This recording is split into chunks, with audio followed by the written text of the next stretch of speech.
한니발은 알프스를 넘어 이탈리아를 침공합니다. 비록 로마 정복에는 실패했지만 무려 15년 동안 이탈리아에 거주하면서 로마를 공포로 몰아넣었어요. 전 세계 어떤 군인도 적국의 땅에서 15년 동안 거주하면서 싸우는 경우는 없습니다. 15년 동안 이탈리아에 있다 보니까 엉뚱한 일이 생기는데, 카르타고의 한니발의 후계자가 나온 게 아니고 15년 동안 한니발의 전역을 보면서 이탈리아에서 그의 제자들이 나와버립니다. 결국 스키피오라는 명장이 나오면서 한니발의 모든 것을 흡수해서 그의 전술로 한니발을 격파합니다. 하지만 그럼에도 불구하고 오늘날도 대부분의 역사가들은 스키피오보다는 한니발을 존경하고 그를 최고의 명장으로 꼽습니다. 왜?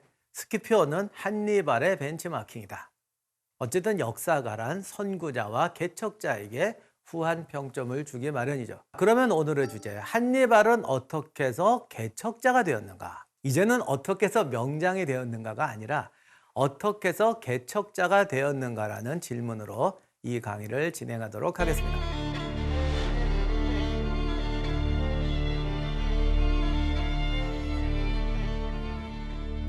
안녕하세요, 임요한입니다. 오늘의 주인공은 한니발입니다. 한니발은 카르타고의 장군이었죠. 아버지 때부터 유명한 장군 집안이었습니다. 아버지 하밀카르는 로마군과 싸웠던 카르타고의 전설적인 명장이었어요. 그리고 어린 시절부터 한니발에게 우리의 운명은 로마와 싸우는 것이다 라고 하면서 자기 군대에서 군인으로 성장시키면서 교육을 했습니다. 한니발의 여러 전투 중에서 가장 유명한 전투가 칸나이 전투입니다. 대개 전쟁사학자들이 말하기를 나폴레옹이 패전했던 워털루 전투하고 한니발의 칸나이 전투가 모든 전쟁사학자나 또는 사관학교에서 전쟁사를 배우는 군인들이 제일 많이 연구하는 전투가 이거라고들 그래요. 이 전투가 왜 중요했냐면 상대였던 훨씬 수가 많았던 로마군을 거의 섬멸해버렸기 때문입니다. 칸나이 전투를 보통 칸나이 전투라고 안 하고 칸나이 섬멸전이라고 그러는데, 적을 가운데로 끌어들인 다음에 양쪽에서 쏴서 보통 전쟁이라는 게 10%만 죽여도 승리고 30%만 사상시켜도 뭐 적을 전멸이라고 하는데, 이거는 거의 살아남은 사람이 없을 정도로 몰살시켜 버렸어요. 후방에서 대기하고 있던 부대만 살아남고 그 전투에 참전했던 병사들을 거의 몰살시켜 버려 가지고 이 칸나이 전투는 그 뒤로도 수많은 사람들이 연구하는 엄청난 전투가 되었습니다. 그렇게 전투는 많이 연구하는데 한니발은 어떻게 해서 명장이 되었느냐라고 말하면 의외로 사람들이 대답을 잘 못합니다. 한니발의 전술이 뭐야 그러면 해버려요. 한니발의 전투는 설명하는데 한니발의 전술이 뭐냐 그러면 막연해지는 거죠. 그래서 오늘은 바로 이 점을 한번 살펴보도록 하겠습니다. 한니발의 등장을 이해하기 위해서는 요 전사가 좀 필요한데, 한니발이 태어나기 전부터 이탈리아와 카르타고의 전쟁이 벌어집니다. 이게 흔히 말하는 포에니 전쟁이죠. 1차 포에니 전쟁이 벌어질 때쯤에는 이탈리아가 피로스도 쫓아내고 이제 로마로 이제 거의 통일이 됩니다. 이렇게 이탈리아 반도를 통일하게 되는데 여기서 로마가 새로운 걸 알게 돼요. 무언가를 완성하고 나면 또 새로운 적이 나타나게 돼요. 근데 국경선은 엄청나게 넓어졌잖아. 로마가 이탈리아를 통일했더니 켈트인 카르타고, 마케도니아 얘들하고 다 직접적으로 맞이하게 된 겁니다. 이렇게 되니까 더 많은 국방비가 필요하고, 더 많은 국방비를 해결하려면 증세를 해가지고는 안 되죠. 나라의 산업, 그러니까 경제력을 부흥시켜야 되는 거예요. 그럼 어떻게 되느냐? 해상 상권을 장악해서 무역을 해야지 이 국가를 유지할 수 있는 부를 쟁취할 수가 있다. 그래서 지중해 무역에 도전을 하려고 했더니 이미 지중해를 무역을 장악하고 있던 카르타고라는 지구상에 존재했던 가장 특이한 무역 국가와 충돌하게 되었던 겁니다. 제가 어쩔 수 없이 카르타고도 좀 설명을 해야 되는데, 어떤 책에 이렇게 썼더라고요. 카르타고는 정말 돈 귀신이 쓰인 나라다. 그 옛날임에도 국가 재정하고 관련된 거는 모두 다 했다. 예를 들면 해상보험, 환어음, 경제 용어에 나오는 뭐 이상한 것들 있잖아요. 재정 기법은 카르타고에서 다 나왔다는 거예요. 카르타고의 선조가 원래 페니키아예요. 역사 시간에 배우셨지만 페니키아가 만든 게 뭡니까? 알파벳, 문자잖아요. 원래 페니키아가 만들었던 알파벳은 일기 쓰려고 만든 게 아니고 회계 처리하려고 만든 거였어요. 그만큼 돈에 관한 모든 제도는 제일 먼저 만들어낸 나라예요. 그렇게 돈에 환장하다 보니까 이 나라를 경영하는데 돈이 모든 것을 지배해요. 전쟁이 나면 어떡합니까? 전부 돈으로 용병을 사서 해결합니다. 지면 어떡합니까? 저도 돈으로 해결합니다. 전쟁 배상금 줘버려요. 처음에 1차 포에니 전쟁하고 나서 로마한테 지거든요. 로마가 이제 생각을 했어요. 얘들을 좀 눌러야겠다. 그래서 자기들 딴에는 엄청난 돈을 불러서 배상금을 때렸어요. 그랬더니 카르타고가 딱 받아가지고 그래 줄게 다 가져가. 우린 이걸로 돈 벌게. 이렇게 되는 게 카르타고였습니다. 바로 이런 상황에서 한니발의 아버지 하밀카르가 등장하게 됩니다. 하밀카르는 어떻게 보면 로마를 또 보여옵니다. 가장 좋은 건 적한테서 배우는 거죠. 로마가 쟤들 우리보다 옛날에 별거 아니었는데 왜 저렇게 세졌지? 새로운 땅을 정복해서 거기에서 신도시를 건설해서 훨씬 더 능률적인 도시를 만들었구나. 약간의 카르타고 군대를 거느리고 스페인으로 가서 스페인에 상륙해요. 당시 스페인은 뭐 거의 원시적인 데였거든요. 여기서 도시를 세우고 카르타고가 가진 경제적 능력과 로마가 가진 도시 경영과 진취성을 결합해서 순식간에 스페인에 그들의 강력한 왕국을 세워버립니다. 그래서 이제 군자금이 생겼습니다. 자, 그러면 이제 군대를 양성해야 되는데 시민군이 아니라 직업군인을 만들었다. 그럼 용병과 직업군인의 차이가 뭐냐? 군인으로서의 사명감이 있느냐, 돈 벌기 위해서 나온 거냐, 둘 차이예요.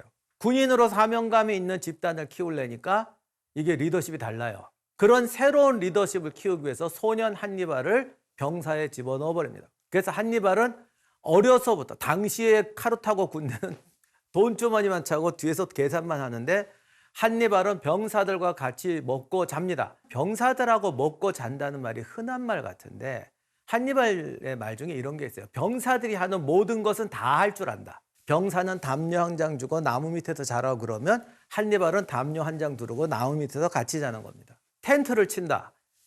병사들이 쳐주는 게 아니라 자기가 직접 쳐요. 그래서 한니발의 모토는 병사들이 하는 거는 모두 할 줄 안다.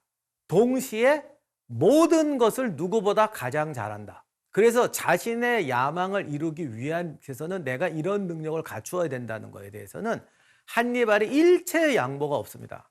적진에 나가서 돌격하고 뭐 말 타고 칼 쓰고 이런 것만 잘하는 게 아니라 정찰병으로 나가서 적을진을 정찰하고 뭐 하다못해 변장하고 이탈리아 있을 때도 변장하고 뭐 로마 어디 들어가서 자기가 직접 보고 나오고 그랬다고 그래요.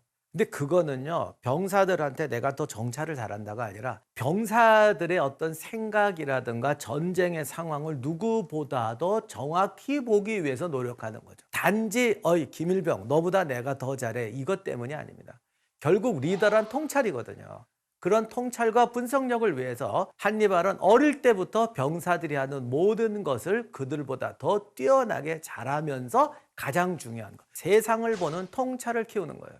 이게 나중에 실제 전쟁에서 어떻게 반영이 되냐면 한니발의 전술을 설명하는 게 왜 힘드냐면 우리가 알고 있는 전술은 대개 이렇게 배우잖아요. 삼국지에 제갈량이 하면은 저기 이쪽으로 올 거야. 그러니까 여기 누가 나가서 이렇게. 내가 이렇게 하면 제가 이렇게 할 거야. 그때 네가 이렇게 또 부채 탁 들고 해결합니다. 우린 이게 전술인 줄 알아요. 그리고 이런 전술은 참 설명하기 쉬워요. 그럼 한니발은 뭐가 달라? 뭐가 다르냐? 이 사람은 어릴 때부터 모든 걸 다 했어요. 그러니까 전쟁터에서 벌어지는 상황에 대해 너무 잘 알아요. 이런 거예요. 적군하고 내가 마주보고 가요. 딱 보는 순간 쟤네들의 전력은 게임식으로 봐서 전투력 75, 체력 80, 우리 전투력 70, 체력 90 딱 나와요. 이게 보는 순간 나오는 거예요. 그 다음 가만히 땅을 봤더니 저기 물이 있어요. 저 하천 하나를 건너면 쟤들이 체력이 5가 떨어질 거야. 갑자기 비가 와요. 비가 올 때 하천을 건너면 쟤들은 체력이 10이 떨어질 거야. 이런 걸 현장에서 기가 막히게 잡아냅니다. 그러니까 앞으로 가다가 갑자기 뒤로 10보 하고 갑자기 물러나는 거예요. 그러면 적들은 보통 그런 생각 못하니까 사기가 올라가도 개천을 자기들이 건너가게 됩니다. 그리고 그때 누군가 그래, 이거 개천 건너면 우리가 옷이 젖어서 좀 체력이 떨어질 텐데요. 이럴 때 보통 지휘관이 이렇게 말해요. 무슨 소리냐? 적이 후퇴하고 있는데 도망가는 적을 보고 뭐 가만히 있는 자는 뭐 군인이 아니다. 근데 상대도 아무 생각 없이 도망갈 땐 이게 맞는 말이야. 근데 한니발처럼 손동작 한 동작까지도 다 캐치하는 사람한테 이게 위험한 짓이에요. 제가 이거 만들어서 드리는 이야기가 아니고 진짜 실전 사례예요. 로마군이 밥을 먹고 있는데 눈 오고 안 좋은 날 카르타고군이 갖다 치고 튀었어요. 밥을 막 먹으려고 그러는데 이러니 저걸 쫓아가려니까 밥을 안 먹고 가야 되잖아요. 그러면 보통 군대 이럴 때 어떻게 합니까? 밥 먹고 갑시다. 이때 밥 먹고 갑시다 그러면 아마 어느 나라 군대든지 지휘관이 이런 형편없는 놈 식충이냐? 지금 저기 우리를 치고 도망가는데 그걸 보고 안 쫓아가고 뭐 밥 먹고 가? 야, 한 끼 굶어도 괜찮아. 그리고 도망치는 적은 용기와 투지로 이길 수 있어. 분명히 이렇게 말할 거예요. 그래서 숟가락 내려놓고 밥 안 먹고 쫓아갑니다. 한니발이 이걸 노렸는데 그날따라 날씨가 안 좋았어요. 추울 때 밥 안 먹으면 몇 배로 체력 빨리 떨어져요. 거기다가 작은 하천을 하나 건넜어요. 그것도 뭐 깊은 하천도 아니고 물이 좀 있었나 봐요. 가자. 뭐 카르타고도 계속 도망가니까. 그렇게 가서 건너가서 쫓았더니 걔가 올 동안 카르타고는 꼼짝 않고 앉아서 식사하시고 계셨어요. 그리고 밥 다 먹고 일어나 했을 때 로마군이 앞에까지 옵니다. 그러니까 이런 것까지 다 계산한 거예요. 지금부터 제 말이 의심스러운 분은 혹시 조기 축구회 하시는 분들은 아침 식사 한번 걸으시고 상대방하고 한번 붙어보세요. 식사 한번 하지 마시고 추운 데서 비 맞고 추운 데서 비 맞고 달달 떨면서 한번 붙어보세요. 그리고 저한테 연락 좀 주세요. 우리 붙었다가 몇 대 5로 졌다고.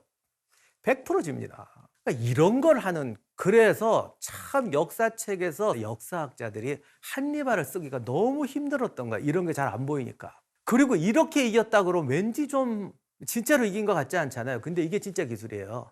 그래서 이거는 누가 제일 잘 알았느냐? 당시 한니발하고 싸웠던 로마군이 제일 잘 알아요. 이렇게 싸우는 사람하고는 싸울 수가 없어요.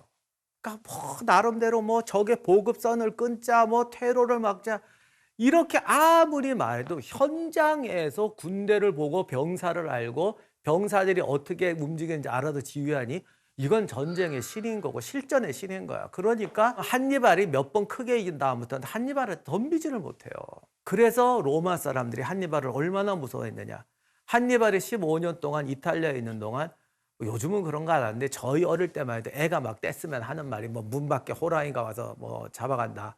망태 할아버지가 잡아간다. 저희도 어릴 때 우리 딸한테 맨날 망태 할아버지가 잡아간다 그랬더니 우리 딸이 커갖고 하는 말이 도대체 망태 할아버지가 누구네?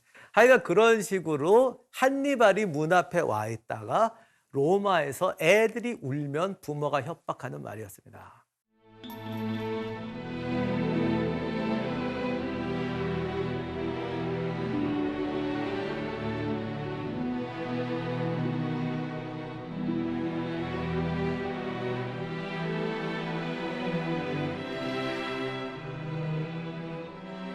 자, 그래서 한니발의 교훈을 다시 한번 정리드리면 당위에 도전하라.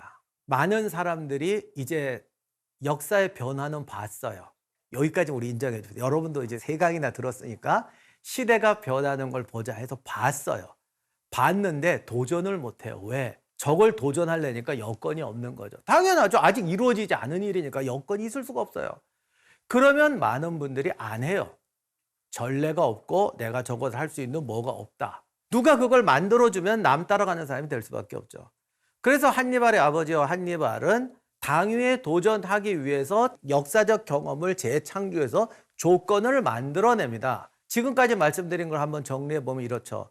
리더십과 조직력으로 용병도 훌륭한 군대로 만들 수 있다. 앞으로 이야기할 수많은 장군들의 승리를 만들어준 군대는 다 이런 군대입니다. 나라가 시원찮으면 나라를 만든다. 바다를 건널 수 없으면 육지로 건넌다. 한니발의 유명한 얘기가 알프스를 건넜다. 다들 알프스를 넘었다는 이야기만 하지 왜 알프스를 넘었는가를 이야기를 못해요. 알프스를 건너가는 건 사실 생각처럼 어려운 건 아니었습니다. 왜? 넘어다니고 있었거든요. 그럼 뭐가 대단해요? 알프스를 넘을 수 있는데 보급이 안 돼요. 군대가 알프스를 넘어가서는 장기전을 할 수가 없어요. 그래서 한니발이 알프스를 넘은 건요, 보급선이 안 오는데도 가겠다는 거예요. 그렇다고 해서 무조건적으로 들어간 건 절대 아닙니다. 이탈리아에 들어가서 그럼 보급선이 안 오는데 어떻게 싸울 것이냐. 한니발이 깨달았던 것은 이탈리아가 로마가 통일했다고 하지만 사실은 지난 100년 동안 지역과 여러 민족들의 싸움 속에서 100년 이상 치열한 내전을 겪었던 나라다. 그렇다면은 지금 우리가 들어가면 그 사람들이 로마의 압제에서 일어나면서 우리를 도와줄 것이다. 피루스가 실패했잖아. 피루스가 실패했으니까 하지 말을 게 아니라 피루스가 왜 실패했는지를 분석해서 우리는 성공의 길을 찾아가자. 이게 역사적 경험의 재창조입니다. 결국 역사에 도전하는 사람은 시대의 변화를 보고 그 시대의 변화를 도전하기 위한 조건을 스스로 창조해내고 그 창조를 과거의 역사적 경험을 통해서 재창조해낼 수 있는 사람이 위대한 도전과 위대한 승리를 거두고 그들이 역사를 바꾸는 세계의 명장이 될 수 있다는 걸 한니발과 그의 아버지의 삶과 도전이 증명해 주는 것입니다. 다만 안타까운 것은 한니발의 역사적인 도전은 실패했다는 거죠. 그러나 이런 역사적 도전에 성공한 사람도 있습니다. 이제 분위기를 바꿔서 동양으로 와서 당위에 도전했고 역사적 경험 속에서 과감한 도전을 통해서 승리했던 사례, 흉노정벌의 영웅 한나라의 장군 곽거병을 통해서 살펴보도록 하겠습니다.